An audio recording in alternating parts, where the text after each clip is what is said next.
माध्यमिक शिक्षा बोर्ड राजस्थान अजमेर ने आज 10वीं क्लास और 12वीं क्लास के लिए अंक निर्धारण का जो फॉर्मूला है वो जारी कर दिया गया है।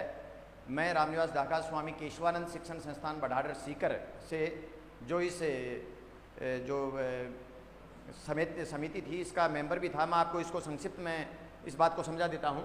10वीं क्लास के लिए 8वीं का अंक भार 45 रखा गया है और टॉप 3 स्कोरिंग विषय हैं उनका 45% रहेगा। सपोज करो एक विद्यार्थी ने 93, 97, 95% अंक प्राप्त किया है तो उसका औसत अंक 95% हुआ। 95% का 45% जो अंक भार है उसके हिसाब से 42.75% अंक प्राप्त करेगा। इसी तरीके से 9th क्लास का अंक भार है वो 25% रखा गया है। 9th क्लास के कुल प्राप्तांक जो है वो अगर किसी बच्चे ने 80% प्राप्त किए हैं तो 80 का 25% जो है वो 20 अंक बच्चा प्राप्त करेगा। इसी तरीके से 10वीं का अंक भार 30% रखा गया है। सत्रांक 20 है और सतत मूल्यांकन 10 है। विद्यार्थी अगर पूरे में से पूरे अंक प्राप्त करता है तो 30 अंक प्राप्त करेगा।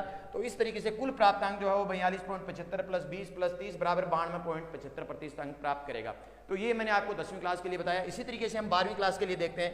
12वीं क्लास के अंदर हम बात करें बिना प्रैक्टिकल के अगर कोई विषय है किसी बच्चे के पास तो 10वीं का अंक भार 40% रखा गया है। तो 10वीं के टॉप 3 स्कोरिंग विषय हैं उसमें अगर कोई बालक 93, 97, 95 प्राप्त करता है तो औसत 95% हुआ। 95% का 40% जो है वो 38 अंक हुआ। इसी तरीके से 11वीं का अंक भार 20% रखा गया है।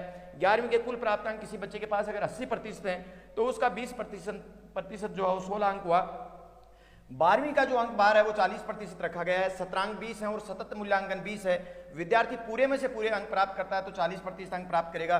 तो इस तरीके से बिना किसी प्रैक्टिकल वाले सब्जेक्ट में अगर बच्चे ने एग्जाम दी है और इस तरीके से अंक प्राप्त करे हैं तो कुल प्राप्तांक 38 जो है वो 10th का है, 16 जो है वो 11th का है और 40 जो 12th का है। तो इस तरीके से 94% अंक कुल प्राप्त करेगा। अब हम दूसरी कंडीशन की तरफ लेके चलते हैं। अगर 12वीं में बच्चे ने प्रैक्टिकल वाले विषय ले रखे हैं और उसमें 30 अंक का प्रैक्टिकल है तो 70 जो अंक बच गए शेष 100 नंबर का पेपर था उसमें 30 के प्रैक्टिकल चले गए, 70 अंक शेष बच गए। 70 का 40% 28 अंक, 28 का हमने 95% प्राप्त किया अगर तो 26.60 अंक मिलेंगे। 11वीं का वेटेज जो है 70% है। 11वीं में 70% अंक बचे थे उसका 20% है वो 14 अंक है। 14 अंक में से अगर हमने 11वीं में औसत 80% मार्क्स प्राप्त किए तो 11.20% अंक मिलेंगे। 12वीं का जो है वो वेटेज 40% था, 70 अंक बचे थे प्रैक्टिकल हटाने के बाद, उसका 40% तो 28 अंक होता है। अगर विद्यार्थी पूरे में से पूरे अंक प्राप्त करता है तो 28 अंक मिलते हैं। इस तरीके से 12वीं का कुल प्राप्तांक जो है वो 26.60 प्लस 11.20 प्लस 28 बराबर 65.80। तो 65.80 जो है वो थ्योरी में आए और प्रायोगिक प्राप्तांक जो है वो 30 है। तो 30 और 65.80 मिलके 95.80% अंक प्राप्त करेगा। तो ये एक संक्षिप्त में फॉर्मूला मैंने जो आपको समझाया और 10th और 12th में और 12th प्रैक्टिकल के साथ।